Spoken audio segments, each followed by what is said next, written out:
आउज़ुबिल्लाहि मिनश्शैतानिर्रजीम बिस्मिल्लाहिर्रहमानिर्रहीम। Hey guys, अस्सलाम वालेकुम। मैं सैयदा अज़मदी आप तमाम देखने और सुनने वालों को अपने चैनल स्पिरिचुअल हीलिंग में वेलकम कहती हूँ। गाइस, आज की मेरी वीडियो स्पिरिचुअल इन्फेक्शन या स्पिरिचुअल डिजीज़ क्या होती हैं इन पर है, जिसमें मैं आपको बताऊंगी कि फ़िज़िकल इन्फेक्शन या फ़िज़िकल डिजीज़ की तरह हम इंसानों को स्पिरिचुअल इन्फेक्शन या स्पिरिचुअल डिजीज़ भी होती हैं। बस इन दोनों में इतना फ़र्क होता है कि फ़िज़िकल इन्फेक्शन या फ़िज़िकल डिज़ीज़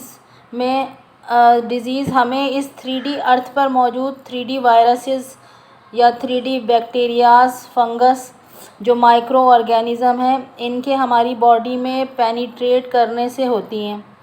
जबकि जो स्पिरिचुअल डिज़ीज़ या स्पिरिचुअल इन्फेक्शन है वो हमें उस वक्त होते हैं जब हमारी सोल बॉडी और हमारी स्पिरिट बॉडी के साथ एस्ट्रल पैरासाइट या एस्ट्रल पैथोजिन अटैच हो जाते हैं। तो गाइस, सबसे पहले तो मैं आपको बायोलॉजिकल या फ़िज़िकल इन्फेक्शन क्या होता है इसके बारे में बताऊंगी कि फ़िज़िकल इन्फेक्शन या बायोलॉजिकल इन्फेक्शन क्या होता है। सो गाइस, ह्यूमन बॉडी में या बॉडी किसी एक पार्ट में किसी माइक्रो ऑर्गेनिज़म का अटैक करना और ख़ुद को मल्टीप्लाई करना, यानी अपनी रिप्रोडक्शन करना, और फिर कोई डिज़ीज़ कॉज करना या इन्फेक्शन कॉज करना। अब वो माइक्रो ऑर्गेनिज़म बैक्टीरिया हो सकता है, वायरस हो सकता है, या फंगस हो सकता है, या कोई पैरासाइट, या फिर कोई पैथोजिन हो सकता है। ये माइक्रो ऑर्गेनिज़म हमारी बॉडी में घुसकर हमारी बॉडी के सेल को डैमेज करते हैं, डिस्ट्रॉय करते हैं और अपनी तादाद को बढ़ाते हैं और बॉडी में इन्फेक्शन या डिज़ीज़ क्रिएट करते हैं। अब ये इन्फेक्शन वायरल हो, बैक्टीरियल हो या फंगल हो, इसके फैलने का जो तरीका है वो है पैथोजिन, और पैथोजिन की एग्जांपल हैं वायरस, बैक्टीरिया, पैरासाइट और पेरियोन्स। ये तमाम पैथोजिन की एग्जांपल्स हैं। अब हम बात करते हैं कि इन्फेक्शन होने की कॉज क्या होती हैं। जो फ़िज़िकल इन्फेक्शन या जो बायोलॉजिकल इन्फेक्शन हमें होते हैं उनकी कॉज क्या होती है। अगर पहली कॉज तो उसकी ये होती है कि अगर कोई शख्स किसी पैथोजिन के डायरेक्ट कांटेक्ट में आ जाए तो ये उस शख्स को इन्फेक्शन कॉज कर सकता है। इसके अलावा अगर एक ऐसा शख्स जिसको पहले से इन्फेक्शन था और कोई दूसरा शख्स उसके कांटेक्ट में आ गया तो तब उसको भी वो इन्फेक्शन हो सकता है। इसके अलावा इन इन्फेक्शन के फैलने की एक वजह कंटेमिनेटेड फूड, कंटेमिनेटेड वाटर और कंटेमिनेटेड एयर है, और हमारा अनक्लीन इन्वायरमेंट भी इसकी एक वजह है। इसके अलावा किसी भी तरीके के फ़िज़िकल कांटेक्ट के ज़रिए से एक शख्स से दूसरे शख्स को इन्फेक्शन हो सकता है। इट्स लाइक कि बात करने से, सांस के ज़रिए से, टच करने से, किसी का झूठा खाना खाने से या झूठा पानी पीने से, जानवरों के ज़रिए से, इंसेक्ट्स के ज़रिए से भी इन्फेक्शन हो सकता है। इसके अलावा मुतासरा माँ से बच्चे को भी हो सकता है इन्फेक्शन, और ब्लड ट्रांसमिशन के ज़रिए से भी इन्फेक्शन हो सकता है। इसके अलावा इस्तेमाल शुदा इंजेक्शन के ज़रिए से भी हो सकता है। लेबॉर्ट्री में या हॉस्पिटल में डॉक्टर्स की गलती की वजह से भी आपको इन्फेक्शन हो सकता है या आप इन्फेक्शन में मुब्तला हो सकते हैं। ये तो थी गाइस बायोलॉजिकल या फ़िज़िकल इन्फेक्शन की डेफिनेशन। अब हम बात करेंगे कि स्पिरिचुअल इन्फेक्शन या स्पिरिचुअल डिज़ीज़ क्या होती हैं। तो जो स्पिरिचुअल इन्फेक्शन होता है वो हमारी सोल बॉडी में, हमारी स्पिरिट बॉडी में होता है, हमारी फ़िज़िकल बॉडी में नहीं होता। जो स्पिरिचुअल इन्फेक्शन होता है वो हमारी सोल बॉडी में या हमारी स्पिरिट बॉडी में होता है। गाइस, हम जो इंसान हैं वो सिर्फ़ एक फ़िज़िकल बॉडी नहीं है हमारी, बल्कि हम इंसान जो है वो बेसिकली 3 बेसिक बॉडीज़ का मिक्सचर है। अब वो 3 बेसिक बॉडीज़ जो हैं वो आप इस स्क्रीन में देख सकते हैं। वो 3 बेसिक बॉडीज़ क्या होती हैं हमारी जो 3 बेसिक बॉडीज़ हैं वो एक बॉडी जो हम जो बेसिकली हम ह्यूमन बीइंग्स जो हैं वो मल्टी डायमेंशनल सोल अनाटमी है हमारी। तो हमारी जो ह्यूमन बॉडी होती है वो 3 बॉडीज़ के ऊपर कंसिस्ट होती है। पहली होती है हमारी फिज़िकल बॉडी, यानी हम बॉडी हैं, सोल हैं और स्पिरिट हैं। तो हमारी बॉडी के अंदर तो हमारी फिज़िकल बॉडी आ जाती है, या प्लानिटेरी बॉडी जिसको हम कह सकते हैं, या 3D बॉडी भी हम इसको कह सकते हैं, या थर्ड डायमेंशनल बॉडी भी हम इसको कह सकते हैं। 3D बॉडी यानी हमारी जो हम अर्थ प्लैनेट के ऊपर इस वक्त मौजूद हैं, तो ये अर्थ प्लैनेट हमारा 3D यानी थर्ड डायमेंशन कहलाता है।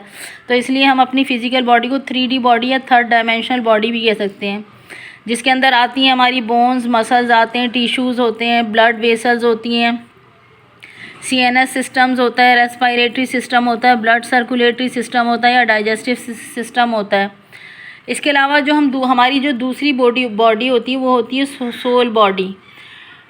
इसे सोल बॉडी के अलावा सब्टल बॉडी भी कहते हैं, और इसको स्पिरिचुअल बॉडी भी कह सकते हैं, और इसको सोल बॉडी भी कहते हैं। अभी जो हमारी सोल बॉडी होती है इसके अंदर मज़ीद 7 बॉडीज़ और आती हैं। इनमें सबसे पहली बॉडी जो है वो इथरिक बॉडी है, जो 1D यानी 1 डायमेंशन से कनेक्ट करती है। दूसरी बॉडी इसमें जो आती है सोल बॉडी में, वो इमोशनल बॉडी होती है, जो 2 डायमेंशन से कनेक्ट करती है। फिर तीसरे नंबर पर मेंटल बॉडी आती है। मेंटल बॉडी जो है वो 3 डायमेंशन यानी हमारी अर्थ से कनेक्ट करती है, अर्थ प्लैनेट से कनेक्ट करती है। फिर चौथे नंबर पर एस्ट्रल बॉडी आती है, जो 4D यानी 4 डायमेंशन से कनेक्ट करती है। अब ये 1, 2, 3 और ये जो 3 बॉडीज़ हैं, इन तीन बॉडीज़ को मिलाकर भी हम जो स्पिरिचुअलिटी के अंदर इन तीनों बॉडीज़ को मिलाकर जो एक बॉडी बनती है उसको कहते हैं एस्ट्रल बॉडी। यानी एस्ट्रल बॉडी एक अलग से एक बॉडी भी होती है हमारी बॉडी में, और इसके अलावा ये जो 3 ऊपर वाली अपर बॉडीज़ हैं इनको मिलाकर जो बॉडी बनती है, जो जिस्म बनता है, उसको एस्ट्रल बॉडी कहते हैं। और ये बॉडी एस्ट्रल प्लेन में जाने के लिए होती है। इसके अलावा 5वें नंबर पर आती है हमारे पास इथरिक टेम्पलेट्स, और ये 5D यानी 5 डायमेंशन से कनेक्ट करती है ये वाली बॉडी। फिर उसके बाद हमारे पास आती है सेलेस्ट्रियल बॉडी, ये 6 डायमेंशन से कनेक्ट करती है। फिर 7 नंबर पर हमारे पास आती है कैथरिक बॉडी, और ये 7 डायमेंशन से कनेक्ट करती है। उसके बाद हम आ जाते हैं स्पिरिट बॉडी के ऊपर। हमारी जो बॉडी का जो तीसरा पार्ट होता है, सोल का जो दूसरा पार्ट होता है, वो हमारी होती है स्पिरिट बॉडी।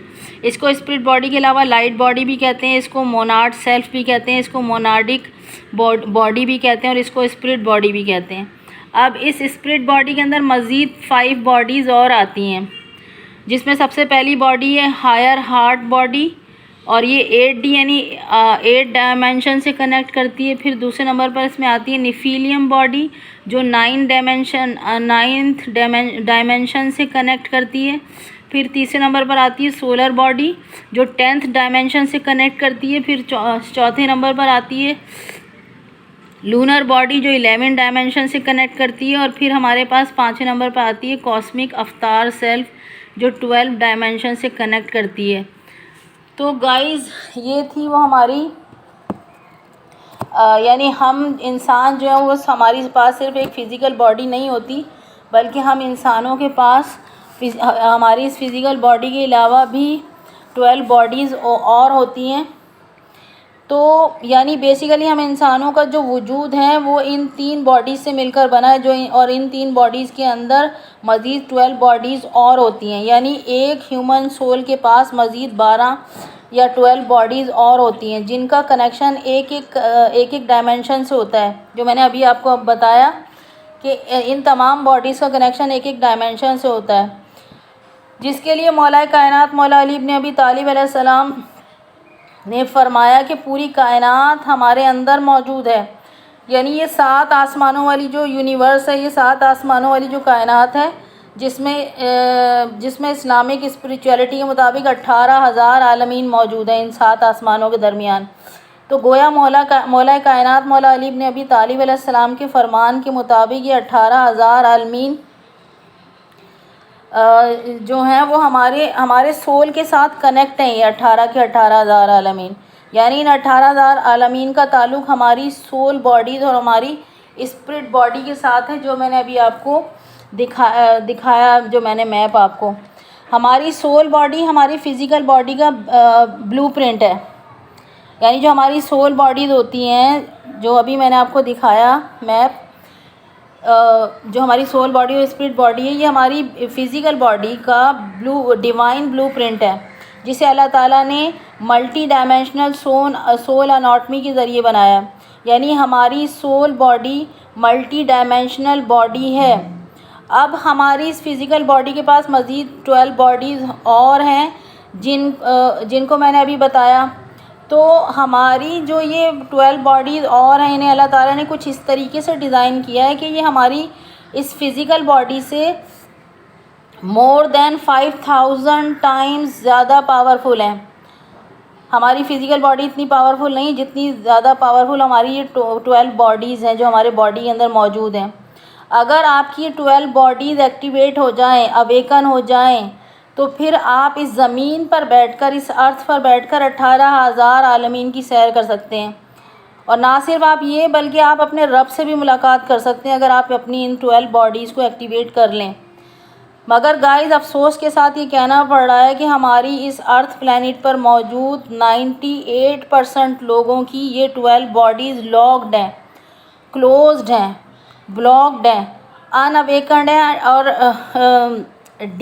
डीएक्टिवेटेड हैं ये बॉडीज़ उनकी, और वो सब सो रहे हैं। लेकिन अपनी दानिश में सब समझ रहे हैं कि हम जाग रहे हैं, और वो सब ग़ुलाम हैं डार्क फोर्सेस के, क्योंकि उनका कनेक्शन अल्लाह ताला के साथ नहीं है, बल्कि उनका कनेक्शन डार्क फोर्सेस के साथ जुड़ा हुआ है। तो गाइस, हम बात कर रहे थे कि जिस तरह हमारी फ़िज़िकल बॉडी में बायोलॉजिकल सिस्टम्स होते हैं, मीन्स कि हमारा सेंट्रल नर्वस सिस्टम है, तो हमारा जो ब्लड सर्कुलेटरी सिस्टम है, तो सेम इसी तरीके से जिस तरह से हमारी फ़िज़िकल बॉडी के अंदर सीएनएस सिस्टम और ब्लड सर्कुलेटरी सिस्टम है, सेम इसी तरह हमारी इन दूसरी 12 बॉडीज़ के अंदर भी चक्रास का सिस्टम होता है, और चक्रास से नाड़ीज़ कनेक्टेड होती हैं। नाड़ीज़ जिन्हें हम नर्व्स या सोल फाइबर्स कहते हैं। हिंदू स्पिरिचुअलिटी के अंदर और क्रिश्चियनिटी के मुताबिक सोल बॉडीज़ में मौजूद नाड़ी सिस्टम हमारी फ़िज़िकल बॉडी के सीएनएस सिस्टम यानी सेंट्रल नर्वस सिस्टम का बिल्कुल ब्लूप्रिंट होता है।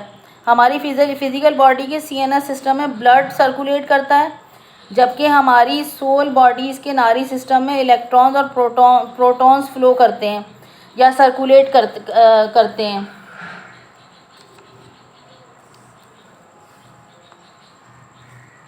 और चक्रास स्पिन करते रहते हैं। ये आप सामने इस पे देख रहे होंगे पिक्चर में कि आपको चक्रास नज़र आ रहे होंगे। ये देखें कि ये जो है ना, हमारी बॉडी में 7 चक्रास हैं। सबसे पहला चक्रा जो होता है हमारा, वो रूट चक्रा होता है। ठीक है, बॉडी में इस जगह पर रूट चक्रा होता है। उसके बाद ऊपर जो है वो हमारा सेक्रल चक्रा कहलाता है। ये उसके बाद सोलर प्लेक्सिस चक्रा कहलाता है। फिर ये हार्ट चक्रा कहलाता है। फिर ये थ्रोट चक्रा कहलाता है, और ये थर्ड आई चक्रा कहलाता है जो हमारे फोरहेड पर होता है। और हमारे सर पर जो होता है चक्रा, वो क्राउन चक्रा कहलाता है। तो ये जो नीचे के 3 चक्रास थे, ये लोअर चक्रास हैं, ये लोअर बॉडी चक्रास कहलाते हैं। और ये जो ऊपर के 4 चक्रास हैं, ये हायर चक्रास कहलाते हैं। ठीक है, तो ये जो हमारी फ़िज़िकल प्लेन बॉडीज़ हैं, ये नीचे वाली जो बॉडीज़ होती हैं हमारी, जो एस्ट्रल बॉडी, मैंने आपको बताया था कि 3 बॉडीज़ आती हैं एस्ट्रल बॉडी के अंदर। वो तीनों की तीनों बॉडी, यानी 1 बॉडी से लेकर 3 बॉडी तक, वो सारी की सारी फ़िज़िकल प्लेन बॉडीज़ कहलाती हैं। यानी जो हमारा फ़िज़िकल प्लेन है, ये जो हमारी 3D है, ये जो हमारा अर्थ प्लैनेट है, इस अर्थ प्लैनेट से कनेक्टेड होते हैं चक्रास, जिसमें हमारी फ़िज़िकल बॉडी आ गई। ये जो हमारी बॉडी है, हमारी पूरी फ़िज़िकल बॉडी है।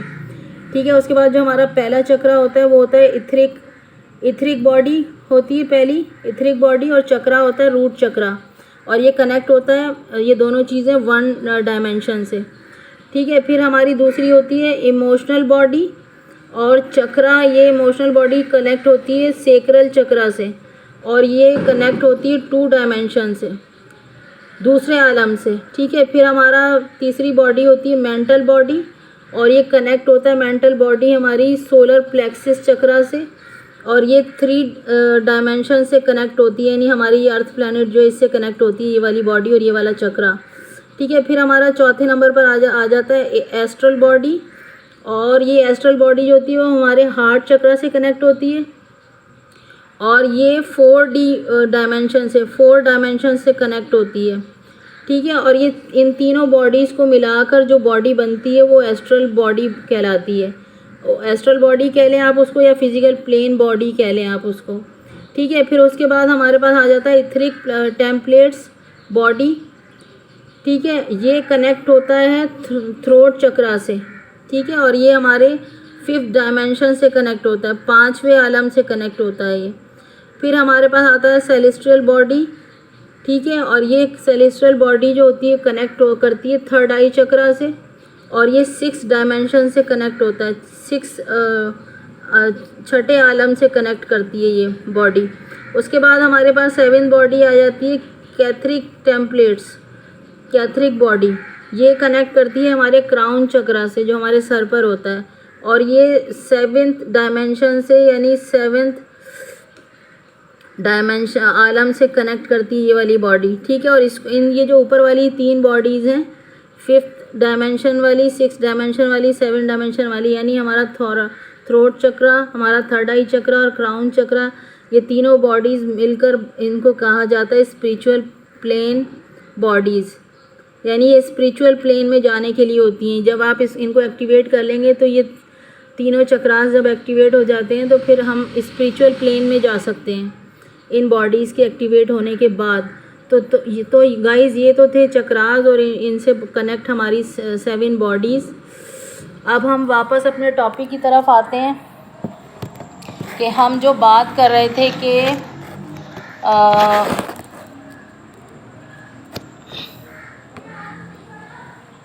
गाइस हम जो बात कर रहे थे कि जो हमारे जो चक्रास होते हैं, वो ये जो चक्रास हैं सारे ये स्पिन करते रहते हैं, ठीक है। ये सारे चक्रास स्पिन करते रहते हैं, घूमते रहते हैं, मगर ये काम उन लोगों की बॉडीज़ में हो रहा होता है जिन्होंने अपनी 12 सोल बॉडीज़ को एक्टिवेट किया होता है, जिनके चक्रास एक्टिवेट होते हैं। चक्रास क्या होते हैं? चक्रास आप समझें कि आपकी बॉडी में लगे हुए वो लाइट बटन्स होते हैं कि जब आप इन बटन्स को ऑन करेंगे तो आपकी बॉडी में लगे हुए 12 एनर्जी बल्ब, ये जो 12 चक्रास हैं जो अभी मैंने आपको बताए हैं, 7 चक्रास, ठीक है। इसके अलावा ये तो अभी 7 चक्रास आप देखें, ये 12 चक्रास हैं टोटल हमारी बॉडी में।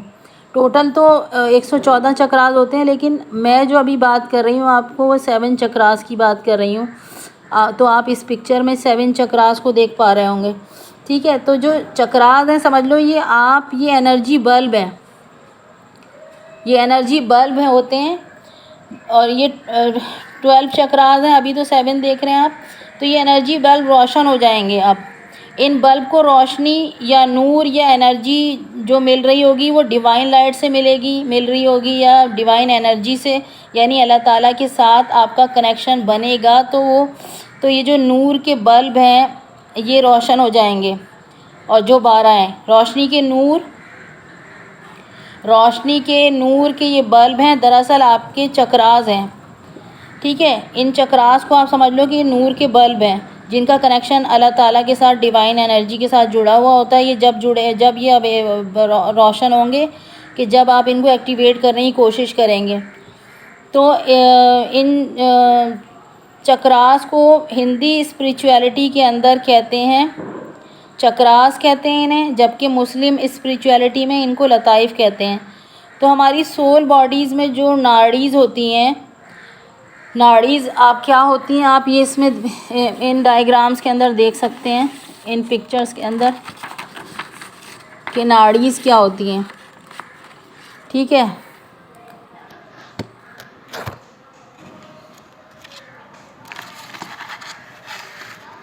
ठीक है, हमारी जो नाड़ीज़ होती वो तो हमारी जो सोल बॉडीज़ में जो नाड़ीज़ होती हैं वो हमारे अंदर मौजूद चक्रास से जुड़ी हुई होती हैं। ये आप देख रहे होंगे इस पिक्चर के अंदर नाड़ीज़ आपको नज़र आ रही हैं। इस पिक्चर में देखें आप, ये आपको नाड़ीज़ दिखाई दे रही होंगी। तो ये सारी जो नाड़ीज़ हैं इनको सोल फाइबर या सोल नर्व्स कहते हैं। ये जो सारी नाड़ीज़ हैं ये हमारे चक्रास के साथ कनेक्ट होती हैं, चक्रास के साथ जुड़ी होती हैं। ये आप देख पा रहे होंगे इस पिक्चर के अंदर कि ये नाड़ी सिस्टम है, इस दिखाया जा रहा है इसके अंदर। तो ये नाड़ीज़ जो हैं वो हमारे चक्रास के साथ कनेक्टेड होती हैं और हमारे अंदर मौजूद चक्रास से जुड़ी होती हैं। अब आप इन्हें नाड़ीज़ कहें या शरियाने और वरीदें कहें, शरियाने वरीदें यानी आर्टरीज़ और वेंस कहें, ठीक है। इनके अंदर, इन नाड़ीज़ के अंदर जो होता है वो इलेक्ट्रॉन, अगर आप ये बॉडी को देखो, आप इसको,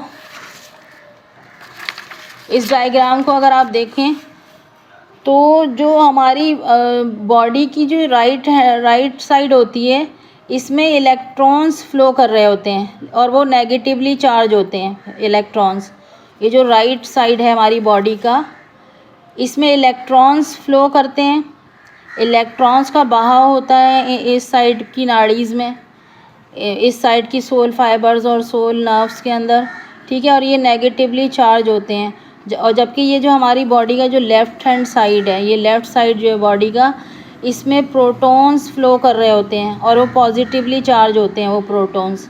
इस साइड की जो नाड़ीज़ होती हैं, सोल फाइबर्स होती हैं, सोल नर्व्स होती हैं हमारी बॉडी सोल की, उसमें प्रोटॉन्स फ़्लो कर रहे होते हैं और वो पॉजिटिवली चार्ज होते हैं, ठीक है। जिस तरह से हमारी फ़िज़िकल बॉडी की ब्लड वेसल्स होती हैं, खून की शरियानें होती हैं जिनमें ब्लड सर्कुलेट करता है, इसी तरीके से हमारी सोल बॉडीज़ की नाड़ीज़ और चक्रास में जो है वो liquid white plasmic light flow करती है। यानी जो हमारी नाड़ीज़ हैं, ये जो हमारी हमारी सोल की जो नाड़ीज़ हैं जिनको सोल फाइबर या सोल नर्व्स कहते हैं, या आप अपनी फ़िज़िकल बॉडी में इनको आपकी फ़िज़िकल बॉडी में जो शरियानें और जो वरीदें होती हैं जिनमें ऑक्सीजनेटेड और डीऑक्सीजनेटेड ब्लड सर्कुलेट कर रहा होता है, तो सेम उसी तरह ये नाड़ीज़ जो हैं वो उन शरियानों और वरीदों की ब्लूप्रिंट है, ठीक है। तो इसमें जो सर्कुलेट कर रहा होता है वो कर रहा होता है लिक्विड वाइट प्लाज्मिक लाइट। इन नाड़ीज़ के अंदर लिक्विड वाइट प्लाज्मिक लाइट होती है जो इनके अंदर सर्कुलेट कर रही होती है, वो लिक्विड फॉर्म में होती है, ठीक है। वो लिक्विड फॉर्म में होती है और ये वाइट प्लाज्मिक लाइट जो है वो लिक्विड फॉर्म में मौजूद होती है और जो सर्कुलेट कर रही होती है नाड़ीज़ के अंदर और चक्रास के अंदर। ये चक्रास के सेंटर से शुरू होकर नाड़ीज़ के ज़रिए से पूरी सोल बॉडीज़ में फ़्लो करती है ये लाइट, जिस तरह से ब्लड फ़्लो करता है शरियानों में, वरीदों में। लेकिन अगर ये नाड़ी सिस्टम, ये चक्रास सिस्टम, ये जो हमारा नाड़ी सिस्टम है, ये जो हमारा चक्रास सिस्टम है, अगर इनके ऊपर स्पिरिचुअल पैरासाइट्स अटैक करें तो ये इन्फेक्टेड हो जाती हैं। स्पिरिचुअल पैरासाइट्स के अटैक करने से ये इन्फेक्टेड हो जाएंगी, तो ये नाड़ी सिस्टम डैमेज होना शुरू हो जाता है और चक्रास जो हैं वो ब्लॉक्ड हो जाते हैं, लॉक्ड हो जाते हैं और नाड़ीज़ जो हैं वो ख़राब होने, टूटने फूटने, गलने सड़ने और फटने शुरू हो जाती हैं।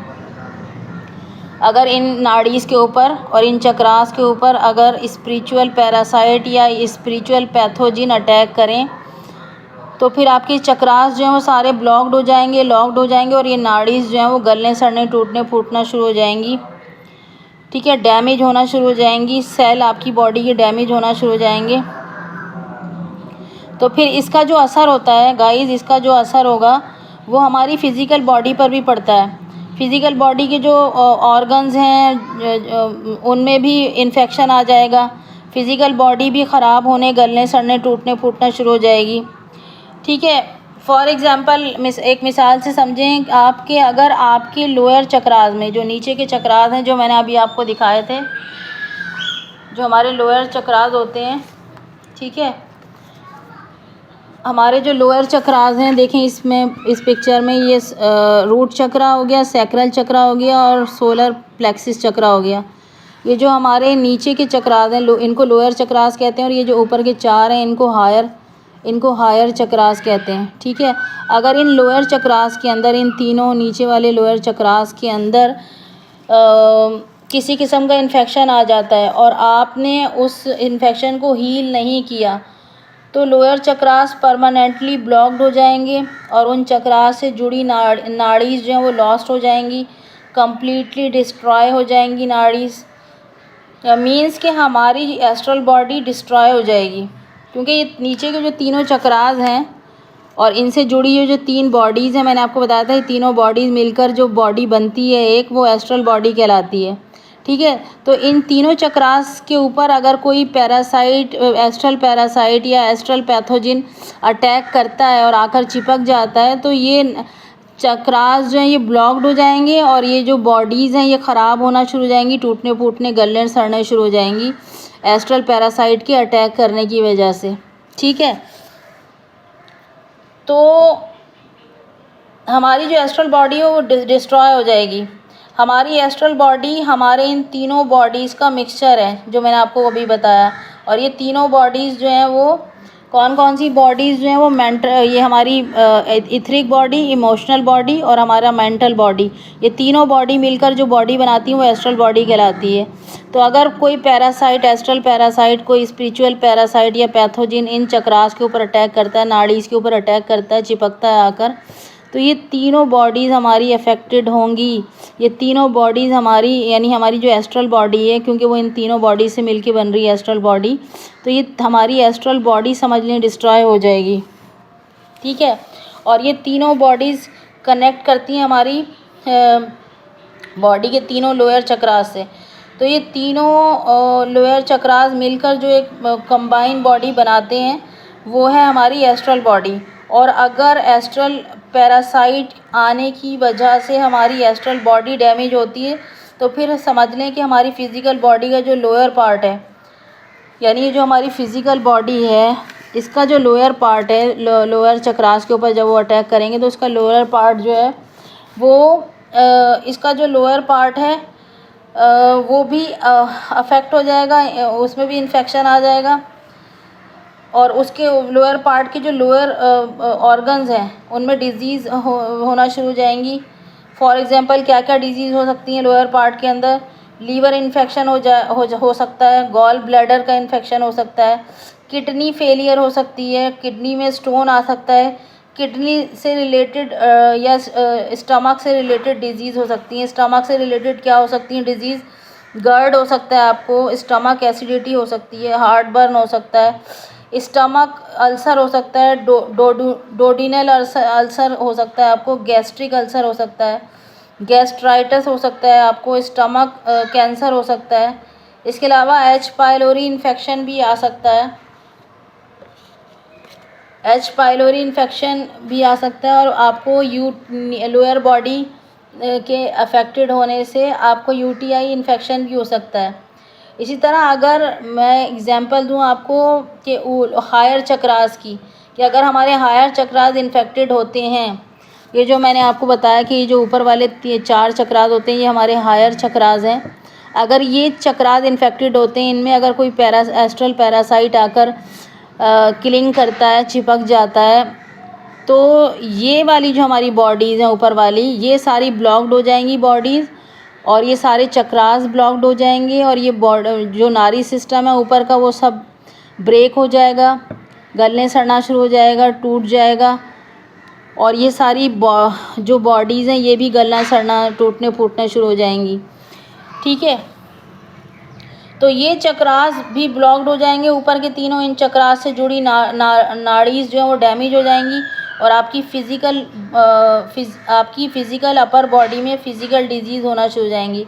अब फ़िज़िकल डिजीज़ क्या होंगी? जैसे कि टीबी हो सकता है, क्योंकि ऊपर के चक्रास की हम बात करें तो ऊपर के जो 4 चक्रास हैं उनमें हमारा हार्ट चक्रा, थ्रोट चक्रा, थर्ड आई चक्रा और क्राउन चक्रा आता है।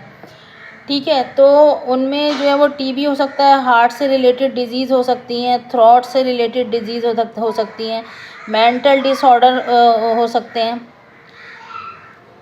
अब गाइस ये बात कि हमारी जो सोल बॉडीज़ के अंदर मौजूद चक्रास सिस्टम या नाड़ी सिस्टम डैमेज कैसे होता है। तो जिस तरीके से हमारी फिज़िकल बॉडी में पैथोजिन बैक्टीरियल वायरल और फंगल इन्फेक्शन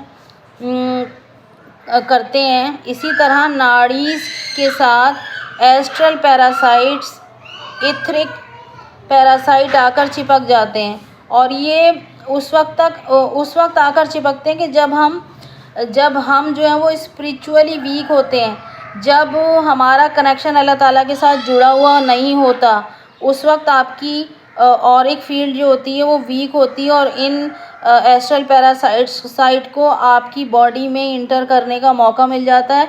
और इन एस्ट्रल पैरासाइट का इनका अपना एक लाइफ साइकिल होता है, इनकी अपनी एक किंगडम होती है इन एस्ट्रल पैरासाइट्स की। जैसे 3D फिज़िकल पैरासाइट्स की अपनी एक किंगडम होती है, वैसे ही इनकी भी अपनी एक किंगडम होती है।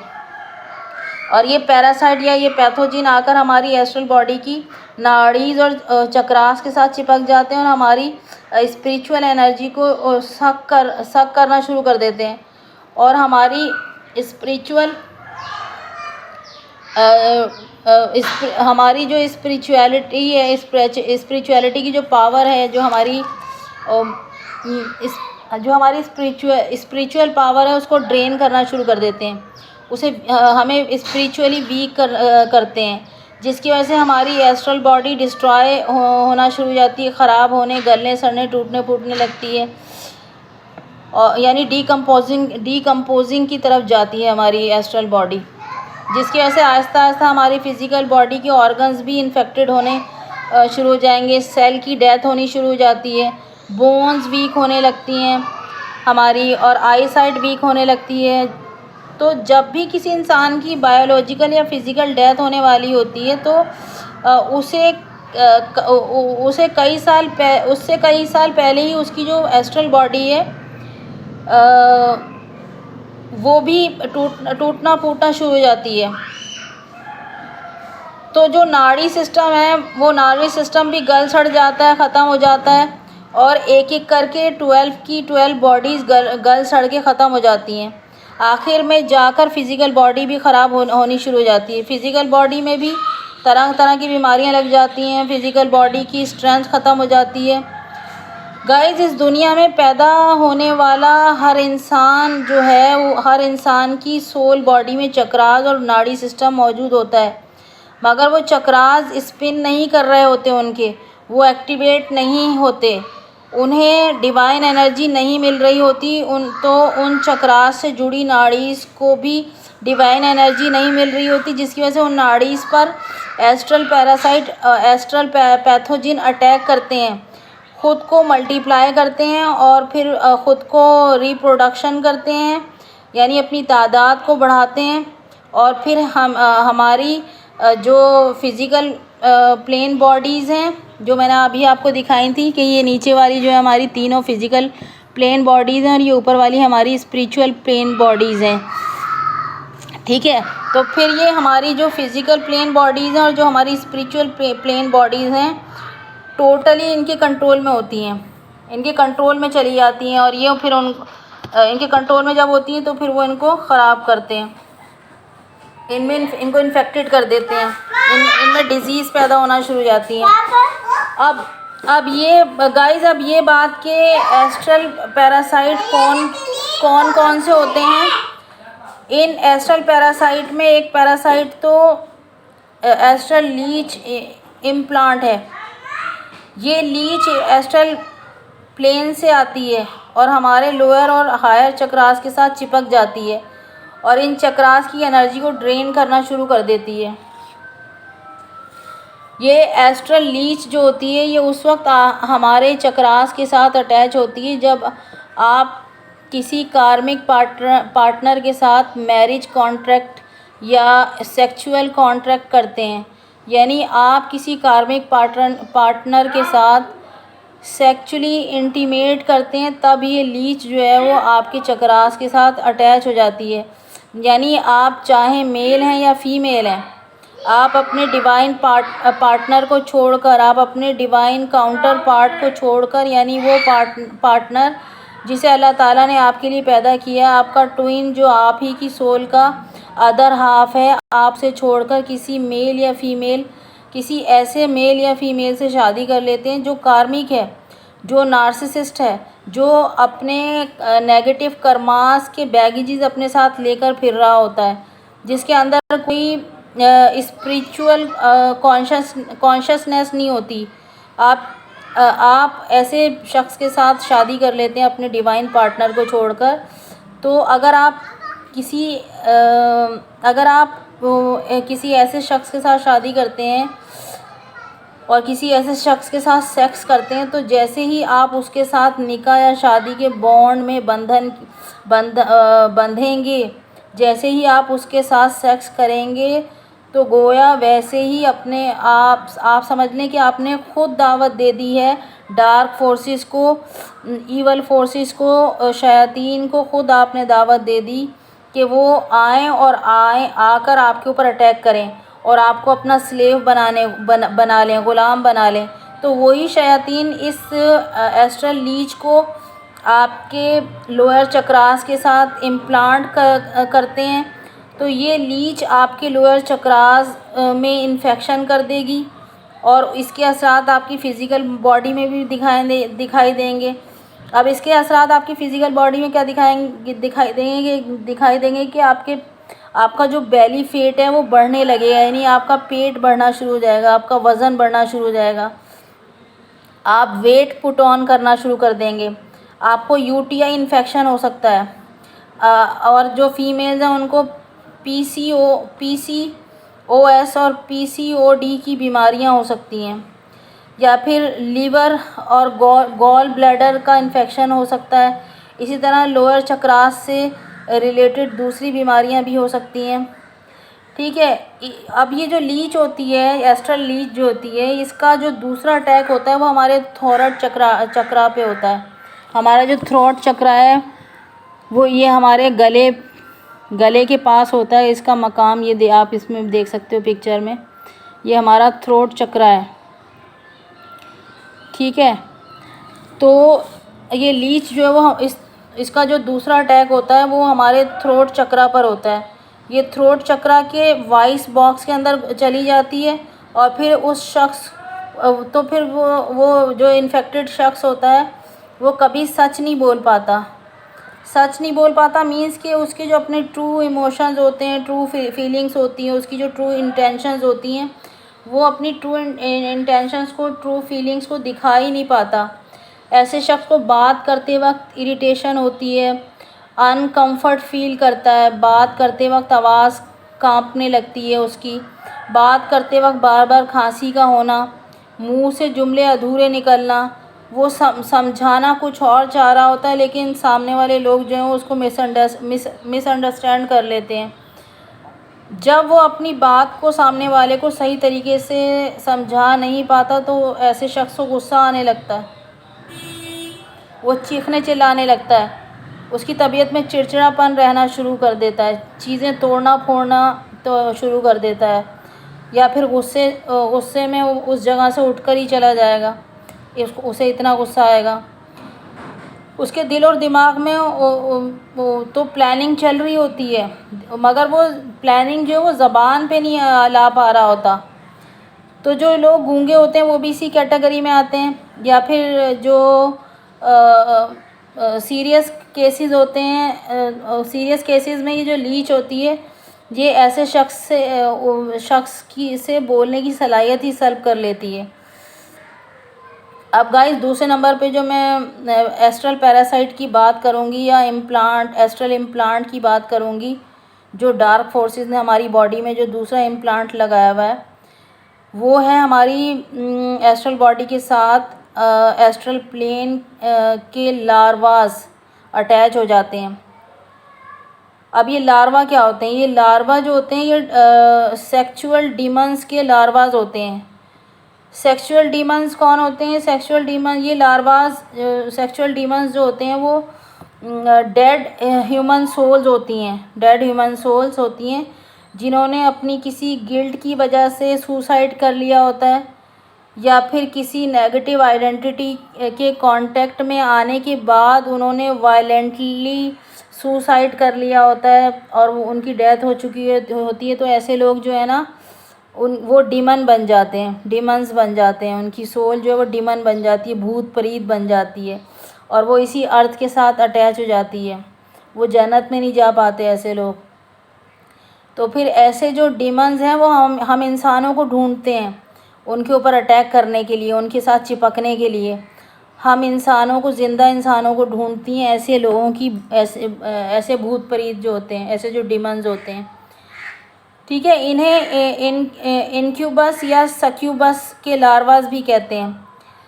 इनक्यूबस वो डीमंस, वो मेल डीमंस होते हैं जो स्लीपिंग वीमेंस के साथ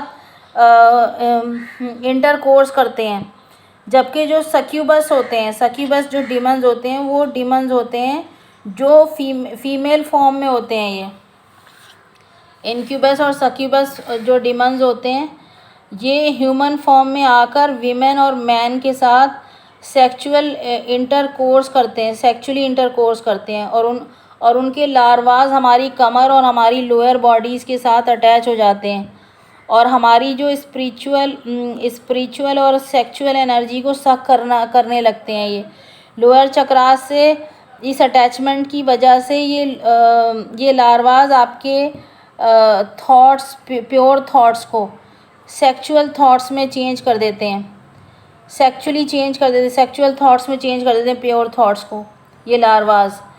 फिर आपको इम्पल्सिव सेक्सुअल थॉट्स आने लगती हैं, जिसकी वजह से आप सेक्स के लिए नीडी हो जाते हैं और फिर ऐसे लोग जो होते हैं पॉर्न वीडियोस देखना शुरू कर देते हैं, प्यार की, लव की एडिक्शन हो जाती है उन्हें।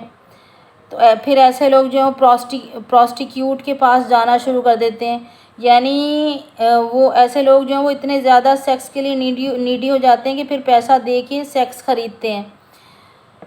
तो अपने साथ या फिर ऐसे लोग जो होते हैं वो अपने मोबाइल में ऑपोजिट जेंडर के पिक्चर्स के साथ या फिर अपने साथ जो है वो मास्टरबेशन करने लगते हैं।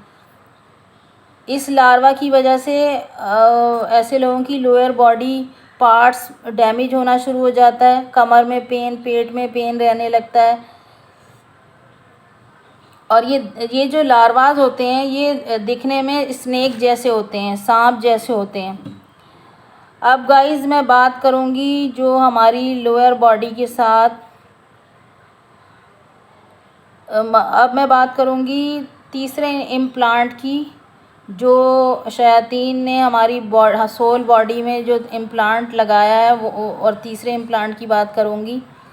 वो इम्प्लांट जो है वो एक टिक इम्प्लांट है। इसको टिक इम्प्लांट भी कहते हैं और टिकल इम्प्लांट भी कहते हैं। ये हमारे पैरासाइट्स, ये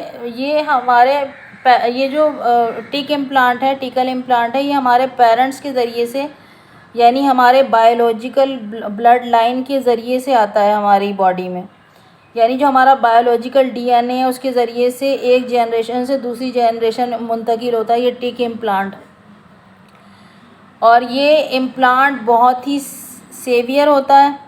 ये टिक पूरी नाड़ी इसके साथ चिपक जाती हैं और ये टिक इतनी ज़्यादा स्मॉल होती हैं कि चक्रास और नाड़ी इसके अंदर इंटर कर जाती हैं। स्पेशली सेक्रल चक्रा, ये जो हमारा सेकंड चक्रा है, ये आप पिक्चर में देख सकते हैं।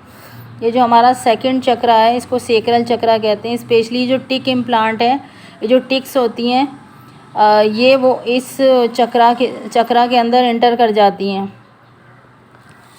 ठीक है, ये इसके अंदर इस सेकंड चक्रा के अंदर ये एंटर कर जाती हैं और इसको अंदर से इन्फेक्टेड कर देती हैं। जिस शख्स के साथ ये इम्प्लांट अटैच होता है उस शख्स को लव एडिक्शन हो जाती है। ये टिक जो है वो सेवियर मेंटल और इमोशनल डिजीज़ क्रिएट करती हैं हमारी बॉडी में। ऐसा शख्स जिसको ये इम्प्लांट होता है, जिसके साथ ये इम्प्लांट लगा होता है, वो हमेशा रिलेशनशिप के लिए, प्यार के लिए, मदद के लिए, सहारे के लिए, दूसरों के साथ के लिए नीडी रहेगा। ऐसा शख्स कभी तन्हा नहीं रहेगा। तन्हा रहने या तन्हा रह जाने से उसे डर लगेगा हमेशा। ऐसे शख्स को हमेशा दूसरों की प्यार की, दूसरों के सहारे की, दूसरों की मदद की ज़रूरत रहती है। उसे ऐसा लगता है कि कोई हो जो उसका ख़याल रखे, कोई हो जो उसका ध्यान रखे, कोई हो जो उसकी ज़रूरतों को पूरा करे। ऐसा शख्स हर वक्त लोगों से घिरा रहना चाहता है और बहुत ज़्यादा रिलेशनशिप बना लेगा। ऐसा शख्स बहुत ज़्यादा फ्रेंड्स बना लेगा, फ्रेंडशिप में चला जाएगा और वो चाहेगा कि दूसरे लोग उसके नाज नखरे उठाएं, उसकी तारीफ़ करें, उसे प्रेज़ करें, उसे एडमायर करें। और ऐसा शख्स की जब कोई बात नहीं मानता तो गुस्सा करने लग जाएगा, रोना धोना, चीखना चिल्लाना शुरू कर देगा, इरिटेशन उसको होना शुरू हो जाएगी, ओवर थिंकिंग बहुत ज़्यादा करेगा। ऐसे लोगों के दिमाग में हर वक्त झगड़े चलते रहते हैं और ऐसे लोगों के हर वक्त मूड स्विंग्स होते रहते हैं। अब गाइस, जिस अगले इम्प्लांट की मैं बात करूँगी वो है हमारे पास SPE implant. SP implant full form है सुप्रेस पैरासाइट एंटिटीज़। ये SP जो इम्प्लांट होता है, SPE इम्प्लांट, ये बहुत पावरफुल इम्प्लांट होता है। इसे स्पिरिचुअलिटी में एस्ट्रल ऑक्टोपस भी कहा जाता है। एस्ट्रल ऑक्टोपस भी कहा जाता है और ये एंटिटी बहुत बड़ी होती है इन साइज़, यानी साइज़ में बहुत बड़ी होती है और इसके बहुत सारे टेंटिकल्स होते हैं और ये अपने टेंटिकल्स को चक्रास के अंदर पेनिट्रेट कर देती है और चक्रास की जो लाइफ फोर्स है उसको सक करना शुरू कर देती है। ये जो SPE इम्प्लांट होता है ये माइंड कंट्रोलिंग इम्प्लांट है। ये आपके माइंड को ऐसे कंट्रोल करेगा कि आपके माइंड से नेगेटिव आवाज़ें आना शुरू हो जाएंगी। आपको अपने ऊपर, अपने काम के ऊपर सेल्फ डाउट होने लगेगा कि पता नहीं मैं ये काम कर सकता हूँ या नहीं कर सकता, पता नहीं ये काम होगा कि नहीं होगा, पता नहीं ये सामने वाला शख्स मेरे लिए ठीक है कि नहीं ठीक है, पता नहीं ये शख्स मुझे धोखा तो नहीं दे देगा, मेरे साथ मुझे चीट तो नहीं करेगा, पता नहीं मैं पास हो पाऊँगा या नहीं हो पाऊँगा, पता नहीं ये नौकरी मुझे मिलेगी या नहीं मिलेगी, पता नहीं मेरी शादी हो पाएगी या नहीं हो पाएगी, पता नहीं मेरा कारोबार सक्सेसफुल हो पाएगा या नहीं हो पाएगा। इस किस्म के जो लोअर सेल्फ डाउट्स हैं उसको ऐसे शख्स को आना शुरू हो जाते हैं और ऐसा शख्स जो है वो अपने बारे में गलत और बुरी बातें सोचना शुरू कर देता है और बुरे जो सिनेरियोज़ हैं वो इमेजिन करने लगता है। अपने बारे में नेगेटिव थॉट्स उसको आने लगती हैं, एक्सेसिव फेयर्स उसको होना शुरू हो जाते हैं, अननोन फेयर्स उसको सताने शुरू कर देते हैं, दहशत ज़दा होना, पैनिक अटैक आना, हार्ट बीट का तेज़ हो जाना, तेज़ लहजे में बात करना, हार्ट बीट का फ्लक्चुएट करना। तो ये इम्प्लांट जो है वो हमारे माइंड को मैनिपुलेट भी करता है। तो गाइस,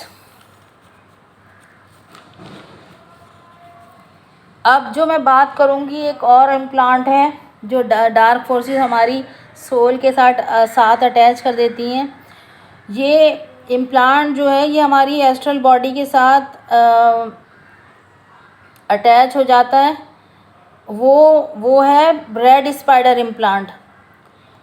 नेक्स्ट इम्प्लांट जो है वो रेड स्पाइडर इम्प्लांट कहलाता है। ये स्पाइडर हमारे क्राउन चक्रा के साथ चिपक जाती है और उसे जकड़ लेती है, क्राउन चक्रा ये आपने इसमें पिक्चर में देखा होगा कि ये हमारे सर के ऊपर क्राउन चक्रा, ये जो चक्र आपको नज़र आ रहा है क्राउन चक्रा कहलाता है। ठीक है, यहाँ जो रेड स्पाइडर इम्प्लांट है, ये रेड स्पाइडर जो है ये हमारे इस क्राउन चक्र को जकड़ लेती है और इसको एक्टिवेट नहीं होने देती। ठीक है, और इस इम्प्लांट की वजह से लोग एक फेक या एक फॉल्स मैट्रिक्स में फंसे रहते हैं। मीन्स के हम जिस रिलीजन में या जिस कास्ट में या जिस कल्चर में या जिस सोसाइटी में जी रहे होते हैं उसे ही ज़िंदगी का सच, ज़िंदगी की हकीकत मान के चल रहे होते हैं कि बस जिस तरह की ज़िंदगी मेरे बड़ों ने, मेरे बुज़ुर्गों ने, मेरे एंसेस्टर्स ने गुजारी है, बस वही सच है, उससे आगे बस और कुछ नहीं है, उससे आगे बस मैं और कुछ नहीं सुनूंगा। वो कभी अपनी रिलीजन कास्ट कल्चर और सोसाइटी की जो ये प्रोग्रामिंग होती है उसके माइंड में, जो रेड स्पाइडर करती है, इस चीज़ से वो बाहर ही नहीं निकल के देखता कि आगे क्या है, या देखना ही नहीं चाहता कि कहीं ऐसा तो नहीं है कि जिन उसूलों पर या जिन शर्तों पर मैं ज़िंदगी गुजार रहा हूँ वो फेक हों, फॉल्स हों और हकीकत कहीं और छुपी हुई हो, या हकीकत इसके बियॉन्ड हो।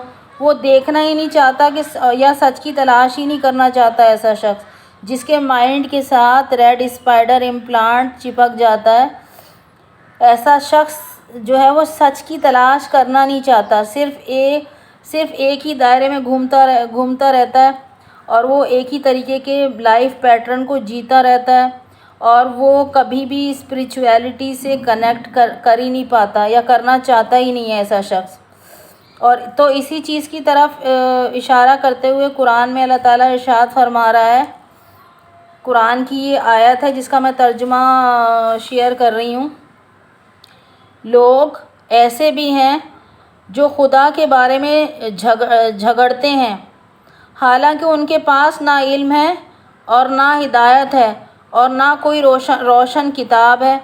और जब इनसे कहा जाता है कि जो किताब खुदा ने नाजिल की है उसकी पैरवी करो, तो छूटते ही कहते हैं कि नहीं, हम तो इसी तरीके पर चलेंगे जिस पर हमने अपने बाप दादाओं को पाया है।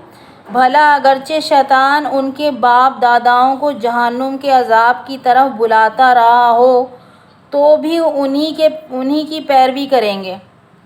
फिर गाइस सूरा एराफ पारा नंबर 8 में अल्लाह ताला इसी चीज़ की जानिब इशारा करते हुए इरशाद फरमाता है। इसका तर्जुमा मैं आपके साथ शेयर कर रही हूँ। हमने शैतानों को उन्हीं लोगों का रफ़ीक करार दिया है जो ईमान नहीं रखते, और वो लोग जब कोई बुरा काम करते हैं तो कहते हैं कि हमने इसी तरीके पर अपने बाप दादाओं को पाया और ख़ुदा ने भी यही हुक्म दिया है। ए रसूल सल्लल्लाहु अलैहि वसल्लम, तुम साफ कह दो कि खुदा हरगिज़ बुरे काम का हुक्म नहीं देता। क्या तुम लोग खुदा पर इफ्तिरा करके वो बातें करते हो जो तुम नहीं जानते? तो गाइज़ ये दो आयात थी जिनको मैंने शेयर किया आपके साथ, जो इसी रेड स्पाइडर इम्प्लांट के हवाले से थी। तो जो ये रेड स्पाइडर इम्प्लांट होता है, इस इम्प्लांट की वजह से ऐसे लोगों को सीरियस मेंटल डिजीज़ हो जाती हैं, जैसा कि bipolar disorder, schizophrenia disorder, OCD यानी ऑब्सेसिव कंपल्सिव डिसऑर्डर, उसके अलावा नार्सिसिस्ट पर्सनैलिटी डिसऑर्डर हो जाता है बहुत सारे लोगों को। इसके अलावा पीटीएसडी यानी पोस्ट ट्रॉमाटिक स्ट्रेस डिसऑर्डर।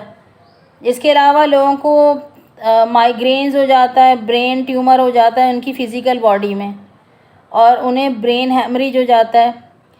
तो इसी चीज़ की तरफ, इसी इम्प्लांट की तरफ इशारा करते हुए अल्लाह ताला सूरह बकरा पारा नंबर 3 सूरा नंबर 2 आयत नंबर 275 में इरशाद फरमा रहा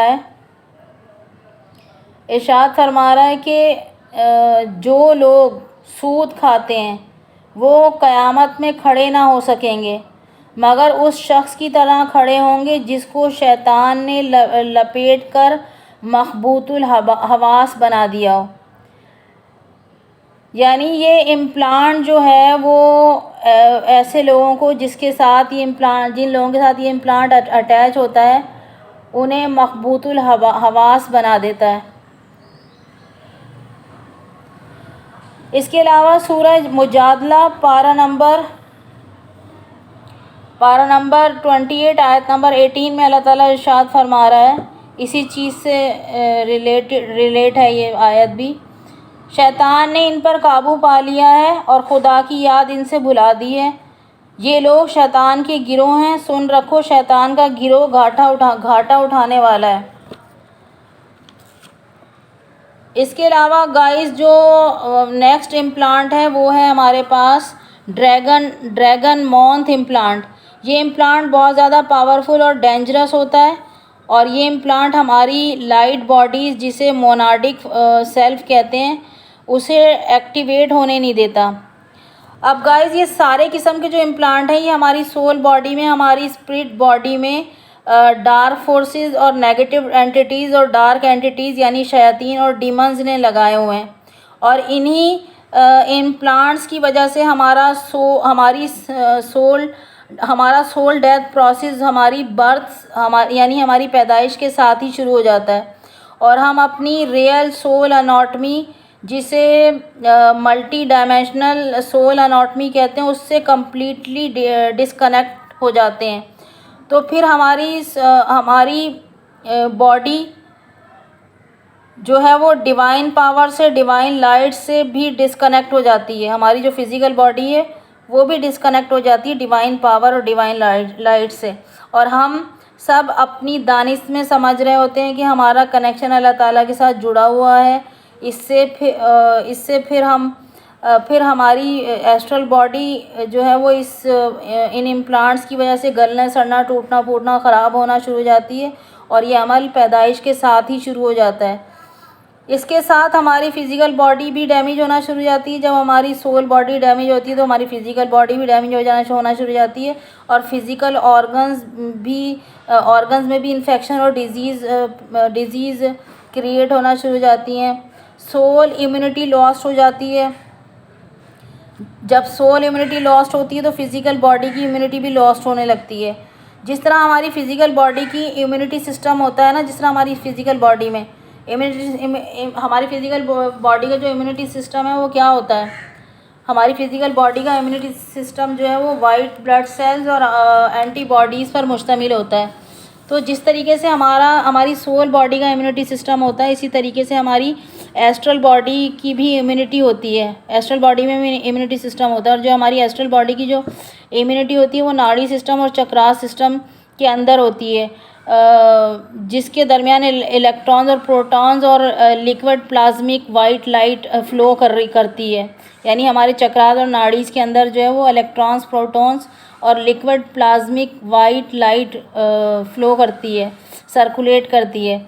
मगर हमारी ज़मीन पर बेशुमार ऐसे लोग हैं जो अभी तक इन चीज़ों के बारे में जानते नहीं हैं और ना उन्होंने कभी अपने चक्रास को एक्टिवेट करने की कोशिश की और ना ही शैतान के चुंगल से अपनी सोल को छुड़ाने की कोशिश की उन्होंने। तो ऐसे लोगों की जब डेथ होती है तो उनकी फ़िज़िकल बॉडी की डेथ होने से पहले ही उनकी सोल बॉडी और उनकी स्पिरिट बॉडी की डेथ हो चुकी होती है, क्योंकि ये अमल उनकी पैदाइश के साथ ही शुरू हो चुका होता है। अगर आपकी फ़िज़िकल बॉडी में इन्फेक्शन है, डिज़ीज़ हैं, तो वो बीमारियां, वो इन्फेक्शन तभी मुकम्मल तौर पर आपको उन इन्फेक्शन से, बीमारियों से निजात मिलेगी जब आप अपने चक्रास और अपनी नाड़ी सिस्टम को एक्टिवेट करेंगे।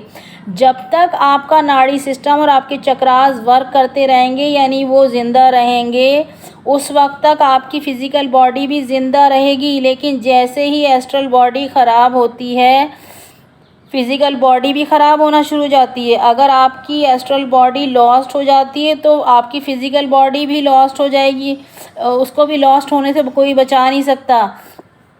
तो ऐसी सूरत में एक सोल के पास अब ना तो फ़िज़िकल बॉडी बची, ना सब्टल बॉडी बची और ना मोनाड सेल्फ। और मोनाड सेल्फ तो वो वाली बॉडी होती है, लाइट बॉडी, यानी लाइट बॉडी वो बॉडीज़ होती हैं जिससे हम कभी कनेक्ट होते ही नहीं हैं। तो अब आखिर में वो इंसान एक होलोग्राफिक इम्प्रिंट बन के रह जाता है। यानी अब वो जो ऐसा इंसान जिसके पास ना जिसकी फ़िज़िकल बॉडी भी ख़राब हो गई, जिसकी सब टाइटल बॉडी जो सोल बॉडी होती है वो भी ख़राब हो चुकी, और Monod self light body spirit body से तो वो कभी कनेक्ट था ही नहीं वो इंसान। तो अब उस इंसान के पास जो बचा, क्या बचा उसके पास उसकी बॉडी का एक होलोग्राफिक इम्प्रिंट रह जाता है बाकी, यानी कि वो शख्स जो है वो एक डेड ह्यूमन सोल रह जाता है, यानी खाली डब्बा। यानी ऊपर से तो एक बॉडी नज़र आ रही है मगर अंदर से खाली डब्बा है। फिर ऐसे शख्स की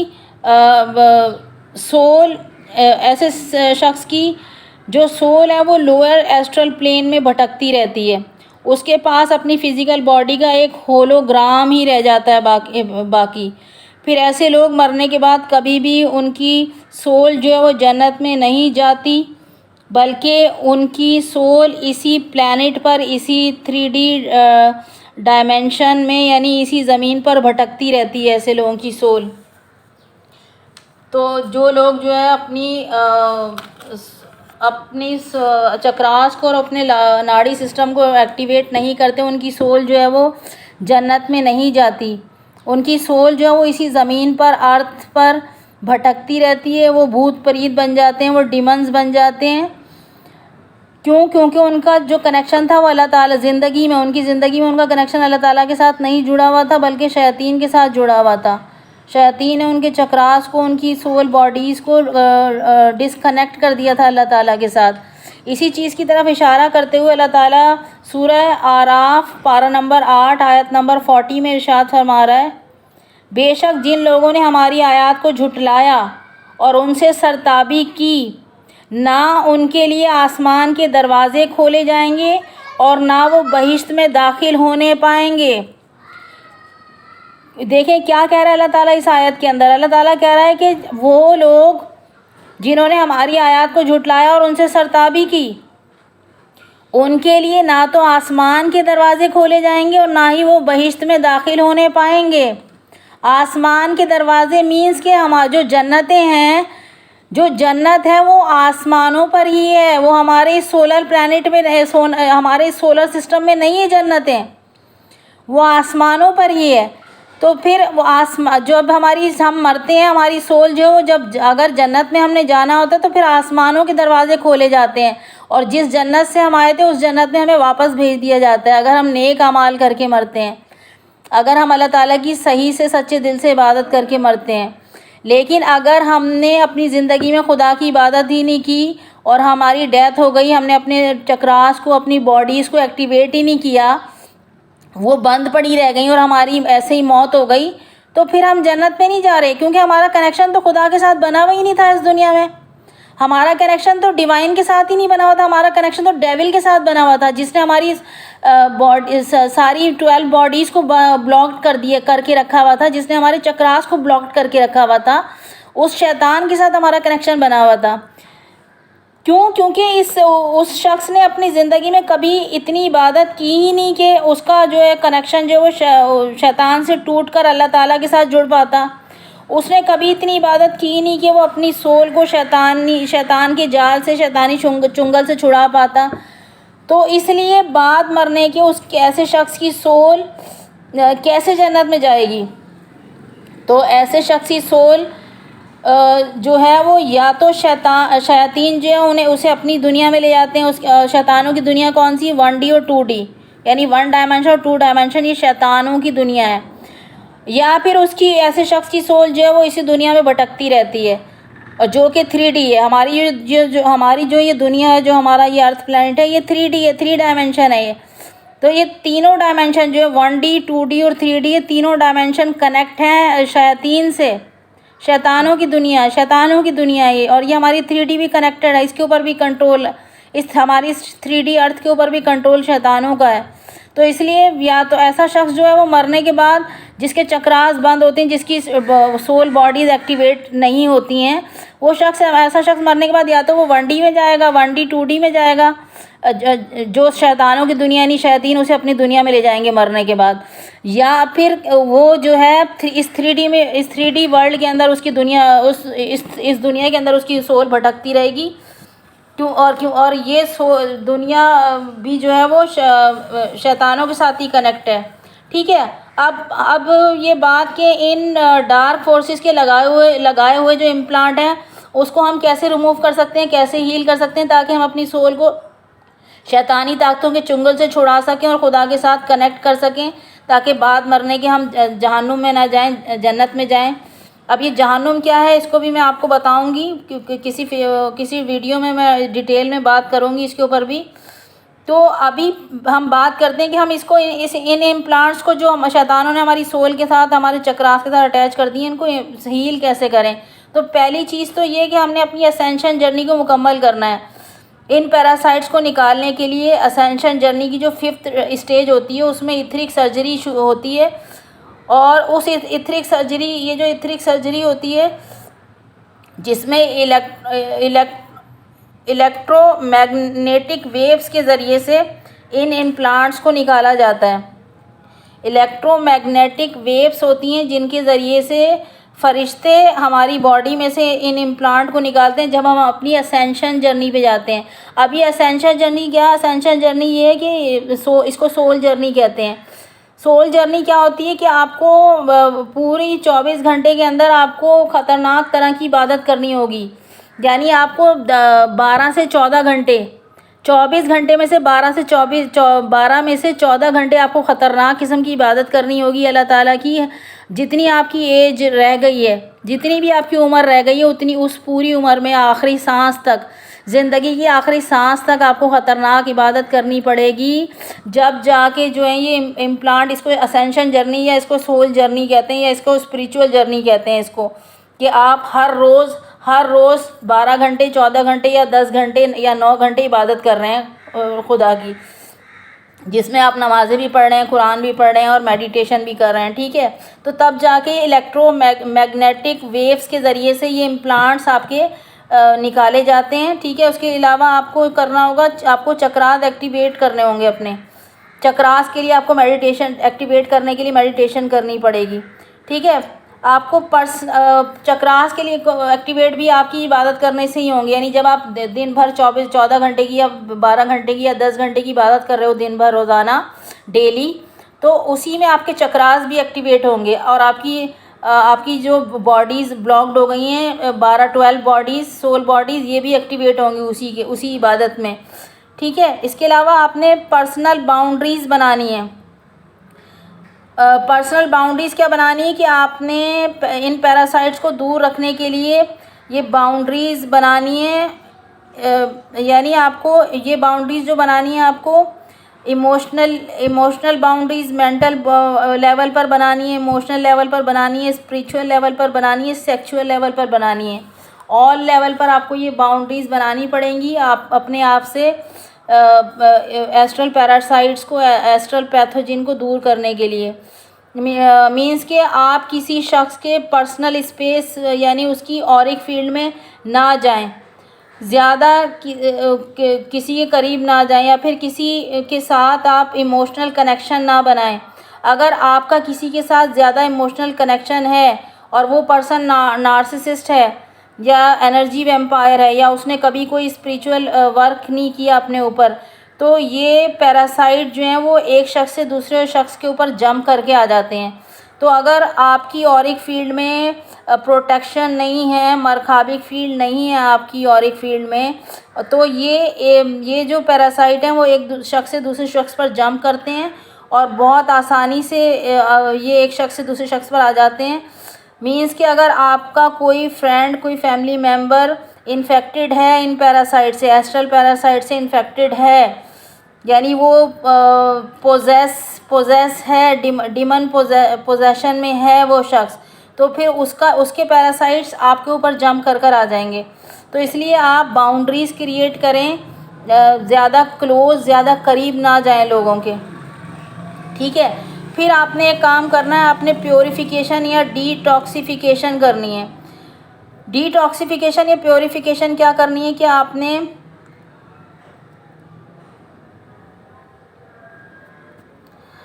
क्या करना है कि अपने माइंड को कंट्रोल करना है। माइंड को कैसे कंट्रोल करना है कि अगर आपको नेगेटिव थॉट्स आती हैं, अगर आपको सेक्सुअल थॉट्स आती हैं, तो आपने अपने माइंड से नेगेटिव थॉट्स को, सेक्सुअल थॉट्स को, बुरे ख़यालात को, आलूदा ख़यालात को अपने माइंड से निकालना है। आपने प्योरीफिकेशन करनी है अपने माइंड की। उसके अलावा आपने सेल्फ़ कंट्रोल और सेल्फ़ डिसिप्लिन आपके अंदर होना चाहिए। यानी अपने ऊपर कंट्रोल करना, अपने गुस्से को कंट्रोल करना, अपने नेगेटिव थॉट्स पर कंट्रोल करना। गुस्सा आए तो उसे रोक लें, जब गुस्सा ख़त्म हो जाए तब बात करें। अगर आपको सेक्सुअल इम्पल्सिव थॉट्स आ रही हैं तो आपका दिल चाह रहा है कि आप मास्टरबेशन करें या पॉर्न्स वीडियोस देखें, तो आप अपने आप को रोकें, अपने माइंड को सेक्सुअल थॉट्स आने से रोकें। क्योंकि जितना ज़्यादा आप सेक्स के बारे में सोचेंगे उतना ही ज़्यादा आपका इन्फेक्शन बढ़ेगा। अगर आप पॉर्न वीडियोस देखते हैं या आप जो है वो मास्टरबेशन करते हैं तो आपके चक्रास का इन्फेक्शन बढ़ता चला जाएगा और आपके माइंड में अगर आपके माइंड में पेनफुल मेमोरीज़ आती हैं तो यानी आपके बचपन की, आपके पास्ट की पेनफुल मेमोरीज़ अगर आपके माइंड में आती हैं तो उसको क्लिंस करें अपने माइंड से, अपने माइंड से निकालें इन चीज़ों को।